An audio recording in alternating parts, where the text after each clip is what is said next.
Hello everybody, how's it going today? Glowplasma 231 here, back again today to talk about Kagurabachi, chapter number 48, titled The Kokugoku Steam Squad.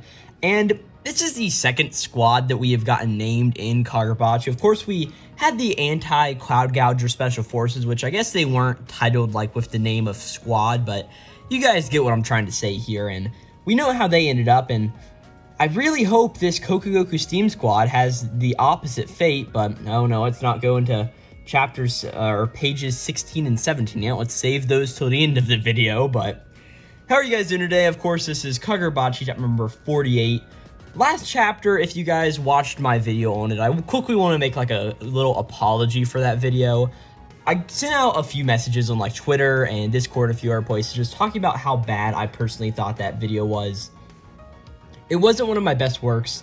Now, by any means, it wasn't a bad video. I got the point across. I talked about everything I wanted to, but there's a certain level of conversation, like there's a certain like headspace I need to be in whenever I record videos. Like, for instance, if you guys know my World Trigger no Shinoko videos, I'm normally in that proper headspace for those series where I'm like, all right, let's rattle this off, let's make a fun and entertaining video, and let's do it. And not say the word a lot of times, as that's a tendency I tend to have whenever I'm not sort of in that video recording mode. And I recorded that video sort of on the basis of needing to get it out, being that it came out the Sunday when the next chapter had been released, so a little bit of a time delay there, which sort of impacted how the video was done because I recorded it late at night. Whenever I record videos late at night, unless I'm like up and sort of hyper, they don't really turn out into good videos, and I don't need to like continue to talk about how bad this video was in my opinion, but it wasn't up to my personal standards. And if you guys are artists out there who are listening to this video, I'm sure you understand that fact of, yeah, the thing, whatever I did, whether it be like a painting, whether it be a spoken word thing like this, or whatever form of art, like a piece of music, whatever your form of art out there is, there's that point in that level of, hey, I understand that this is what I want to achieve for. And I did something now that was good, but it wasn't up to that full standard of what I normally go to. So all that said, I just wanted to quickly just note on that for that last Kagurabachi video. But getting into this chapter of Kagurabachi, this is a really good and interesting chapter because as I brought up in that last video, I brought up the idea of, all right, where do we go from now in Kagurabachi? Like, where do we head? And of course, I don't think that they're going to get Iruha. Of course, we got introduced to Yoji Iruha last time, the owner of the enchanted blade. Was it Kumeyori, if I'm not mistaken? I probably should go fact check that, but who cares? So we got introduced into Iruha more formally, and as time went on, we eventually got onto a train where Chihiro, what's his name, Hikari and Iruha were all on the train car together, and I was sort of saying, like, what's going to happen in this chapter? And I sort of put together the idea that we're going to have a member of the Hishaku come to sort of like temper with and mess with Iruha, Chihiro, and Hikari on this rock. I don't think they were going to get Iruha straight to wherever they're going to get him to, like the Kabunagi headquarters or whatever, and just say, all right, we're done up there, we're going to go into the next enchanted blade user. And I'm sort of happy that I was right in that prediction, as we'll get to in the later end of this chapter. I was sort of right there, but as I just talked about what happened last time on Kagurabachi, we had the whole idea of, oh, look at that, Iruha's here. Iruha escaped from the Kokugoku hot spring, leaving his other team members there to fend off against the Hishaku sorcerers, who are most likely using the Dot and Seki cursed material. Not cursed material, the Dot and Seki stones. I don't know why I called it a cursed material. I was thinking maybe like enchanted material, because like enchanted blades, but I don't honestly know where I was going with this. And eventually, as I said, Iruha, Hikari, and Chihiro all met up on this train, and Chihiro cut down a few Hishaku sorcerers, so that was pretty cool. But we start off this chapter on the train again, as we see that Chihiro is moving into the car where Iruha and Haruki are sitting, and he's pretty much, hey guys, I had all of the passengers move to a different train car, and at the next station, whenever the train stops, we'll have them all get off. He says, and after that, it'll just be the conductor driving the train and the three of us. And this train is currently heading towards the Senkutsuji Temple, and he tells Iruha that they will get him there safely, right? And Iruha, hearing this, is like, all right, understood, thank you, Mr. Rokuhira. And Chihiro's like, hey, can you please drop, like, the Mr. from that phrasing right there?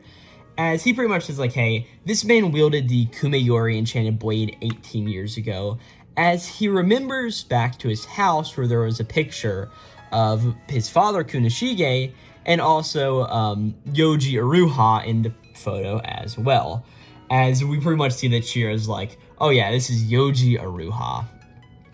And as he sits down, he just says like, why are you like giving me that stare, Aruha? Like, what is it? And Aruha has just asked Chihiro, and he's like, hey, do you mind if I like hold it? And Chihira's like, what are you talking about? He's like, oh, the enchanted blade. As he's like, well, but first, weren't you going to make sure about my identity or something like that? I mean, whether or not I'm actually Rokuhira's son or not. And Aruha's like, hey, what are you talking about? That is pure crazy talking. He's like, you are not Rokuhira's son. You are just Mr. Rokuhira himself. And Haruki just like looks over to Chihiro and is like, hey, the way this guy is staring at you, like, isn't it a little weird? Like, are you sure about this? But Aruha just continues on saying like, hey, you give off the exact same vibe as Rokuhira did, so there's no doubt about it. It has been 18 long years. It's like meeting him again after all of this time. And Chihiro sort of gives Aruha a little bit of the stare and passes over the Inten to Aruha so he can sort of hold it in his hands. And pretty much Haruki makes note of like, golly, like, why is he just holding the sword like a baby all of a sudden? Like, does he have that sword in that high regard? But Aruha pretty much just says like, hey, and you also having the 7th enchanted blade is also proof that you are Rokuhira's child. He's like, it's a thing, like, it all fits together, like, there's no doubt about it. I know who you are. And then Aruha just continues saying, like, right after the war, some of the Kabinagi started to turn against the enchanted blades and Mr. Rokuhira. So it made a lot of sense to why he went into such lengths to hide. Well, at least he wasn't alone for 15 years. As he just looks at Chihiro and he just thinks of him and how he's thankful that Rokuhira had a child, had some sort of companion to spend his time with there. And we sort of see how much that sort of means to Aruha just to know this. And Chihiro even says like, don't worry, we had a great life living there. And Aruha's like, man, I'm really glad to hear it.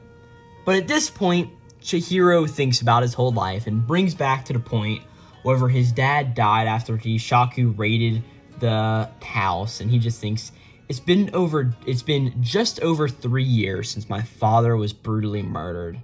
The Hishaku stole the enchanted blades and have been maneuvering in secret, manipulating Sojo and the Sazanami family, and plotting to kill the sword's contracted owners, including you, Aruha, so they can wield the swords.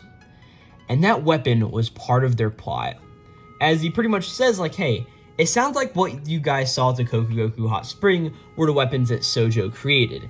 They're made from Danseki, the enchanted blade source material, and they allow the wielder to temporarily wield powers on par of enchanted blades in exchange for their lives. And Uruha's like, so why do you know so much about this, Chihiro? Like, you really seem to know everything that's going on here. As Chihiro pretty much says, like, hey, I've seen it myself, but I didn't know that Sojo had created that many of these things to where that many people could use them. So a little bit of an interesting thing there, because of course we know that he's had experience with Tenri and the Danseki got in there, but that's also like a very good point of like, how many sort of stable Danseki rocks do they have to give these supreme powers to Hishaku members? As we'll learn, they're not quite Hishaku members, but we'll get there as this chapter goes on. But it's a little bit of an interesting thing, like, the way that Sojo made it seem is like, that one sample that he created that Tenri ended up using was, like, took a whole lot of resources and time and was incredibly geared, and, like, the way it also sort of came off is that they needed to use Char's family, what was that, the Komanyagi family, if I'm not mistaken, to stabilize the Danseki, but it worked, but also didn't work at the same time. So it's really, how did Sojo end up creating all of these Dansekis, and how many did the Hishaku actually have? It's a very sort of interesting little principle. But Chihiro pretty much continues on just saying, like, hey, in any case, the Hishaku's plot is to attack all at once, or if weapons on par with the enchanted blades, and to take down all of the various Sanzo fortresses. And Aruha just sort of finishes his sentence going like, hey, Meanwhile, the Hishaku themselves are still operating behind the scenes.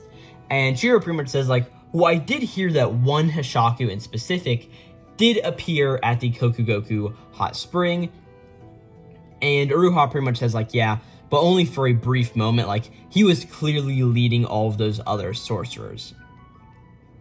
Well, Chihiro is in, like, well, they seem averse on taking personal risk. In that case, we can assume that the supply of these Danseki stones aren't infinite, but there's at least enough of them to attack the 4 fortresses, being that that is their plot. Because it wouldn't really make sense if they're going to try to go one fortress, to go like, all right, we've gotten 3 fortresses, and now we sort of are just going to wait.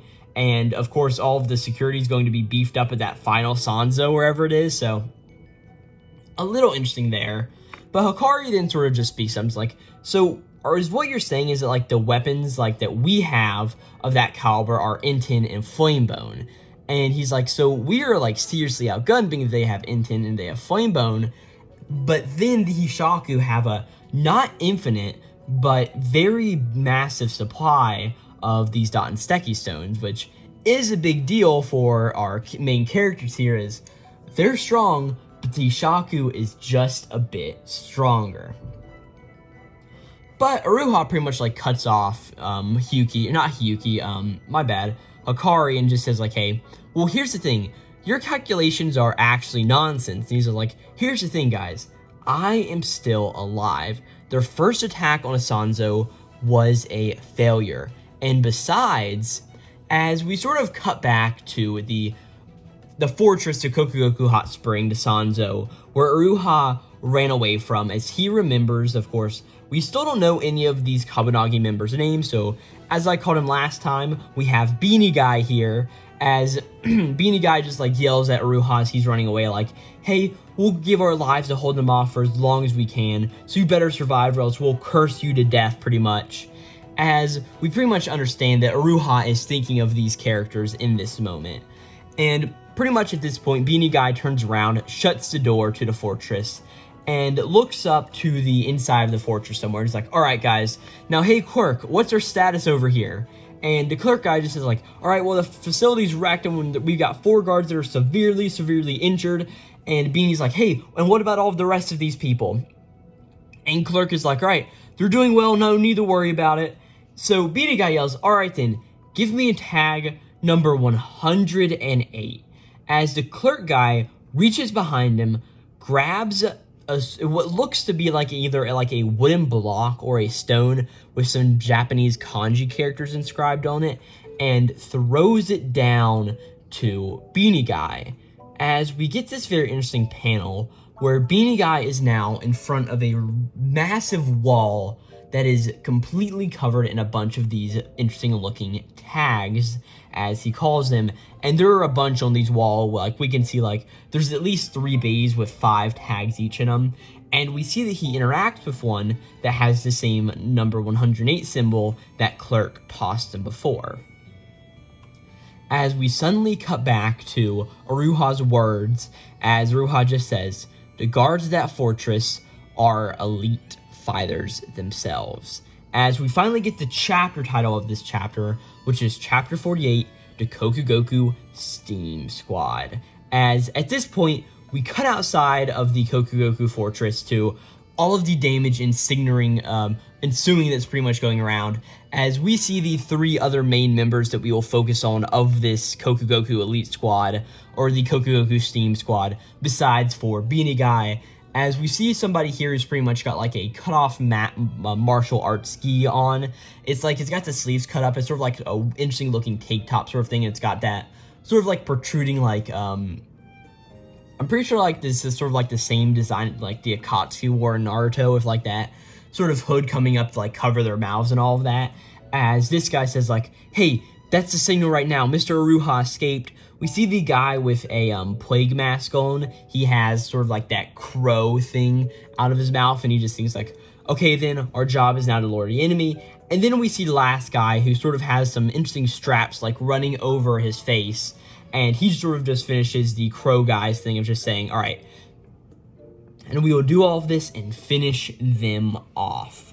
So At this point, we cut back to Iruha, who's pretty much just saying, like, some exposition on the Kokugoku Steam Squad here, as he just says, like, hey, if they just hired some random sorcerers and assassins, well, then they're going to be way out of their league. And he's like, those Danseki weapons might give them a momentary edge, but my guys won't go down that easily. And he just says, the Kabunagi guards have more than just speed and strength going for them. They're also experienced and work extremely well together. And Chihiro just says, okay, so do you think they could win? And Iruha just says, hey, I spent 3 years with them. I at least have that much faith. As at this point, we see a bunch of fighting going over on at the Kokugoku Fortress as this sort of narration is going on. We see that Beanie Guy joins the fray along with the Crow Guy and the Strap Guy and the Martial Art Guy, as we sort of see that they are fighting one certain Hishaku sorcerer, or one of these hired thugs who's using the Danseki stone. And this guy sort of has, we don't get an idea on what his power is, as he just has his, that sort of like spiritual energy flowing out from behind him. And we see that the Martial Art Guy and the Strap Guy suddenly sort of hold out their hands and like summon some binding chains out from their hands that completely tie up and bind the Hishaku sorcerer here. As all of a sudden Beanie Guy comes down, he appears above them in the sky and just looks down and runs sort of, or like moves through the air towards this Hishaku guy and just says, all right, smoke axe, as he pretty much takes his hands and crosses them in front of him. And then he sort of moves them in a movement where he moves them back and forth, almost like forming an X with his arms and slicing this guy completely in half just with his hands. And as all of this happens, Beanie Guy sort of lands on the ground, and he gives like this interesting little smirk as he just says, so much for giving our lives for this. As we just see an image of all of these other sorcerers using the Danseki who are just getting completely taken out by the Kokugoku Steam Squad at this point. And at this point, we sort of cut to the end of this battle, as pretty much Beanie Guy, Crow Guy, Strap Guy, and Martial Art Guy, and a few other Kabunagi members part of this Steam Squad who aren't really that important, pretty much just say like, all right, we just got word that Ruha is with his new escorts, and like they're heading to Senkusuji Temple. And Beanie Guy's just like, hey, let's beat him there. We can surprise Iruha. And they're like, hey, that's not a bad idea. And Beanie Guy sort of just finishes off saying, hey, this will be nice. We'll give him a nice, warm welcome. And at this point, we cut away from that scene as we see the conductor train that, of course, Iruha, Chihiro, and Haruki are all on suddenly comes up towards the station. As inside the station, Hikari sort of looks out the window and is like, hey, isn't this weird? There's like nobody on the platform. Like, what's going on here? And he's like, and this is our stop. Like, I would expect there'd be a few more people like coming here, right? And at this point, Haruki's like, oh, that's somebody. And as he looks over out the window, Iruha also follows his gaze, and we just see that they see something. We don't quite know what it is yet. As we cut to the other side of this platform, as we see that there are a few people here. And mainly, we see that there's a girl here, and then another guy, too. As, well, we don't know this is a girl until it's, like, a little bit in here, but we know this is who it is. As she pretty much says, like, this vending machine has a good selection of drinks, and I wish that I had this in my neighborhood. And she's like, well, I guess hiring a bunch of random sorcerers wasn't enough to take down Iruha and the Kokugoku team. And she's like, well, at least we eliminated a few thanks to the Danseki. I mean, that's always a good end to the goals. And the guy behind her is just like, you look particularly happy. And she's like, of course I am. Yura finally gave us permission to move. As we see that she reaches her hand down into the vending machine, as we see the flame Hishaku symbol on her hand. She picks up the can of whatever drink she got and just says, for the past 3 years since we scored the Enchanted Blades, it's been prepare for this and prepare for that. Like, that's so boring. Like, it's just almost a prelude, if you will. Now we begin the main act. Like, of course I'm excited. And the guy's like, come on, Hirohiko. don't you realize these bodyguards have like an enchanted blade on them? Like, do we really want to be messing with that? And this person, who we now know, of course, the name is of Hirohiko, pretty much just says like, yeah, I mean, I know that, but we don't need to engage with intent to kill Iruha. That is our only goal. And she says, hey, that's why we lugged these guys all the way here, isn't it? As we just see in the background on the bench are the 4 members of the Kokugoku Steam Squad. We see Beanie Guy, who is all beaten up and bloodied. We see the guy with the crow mask, or the plague doctor mask, who pretty much has it hanging off of his mouth and is not looking good at all. We see the strap guy and the martial art guy, who are also just beaten and bloodied too, and none of these guys are looking particularly well. And at this point, we see that Hirohiko finishes the drink, throws it to the ground, and enters the door on the train. As she just walks in, she just says, I mean, this will probably make Iruha lose his cool, and I mean, he'll probably just come charging right at us.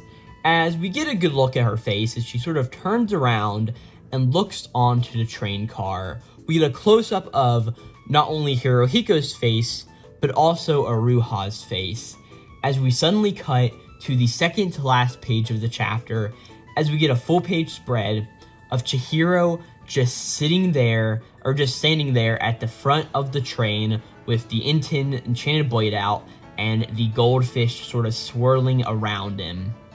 And at this point, Haruki is just sitting here on the train, and he is freaking out right now, as he just thinks like, if it were me, I'd be freaking out, and I'd run right into their trap. But this guy gets it.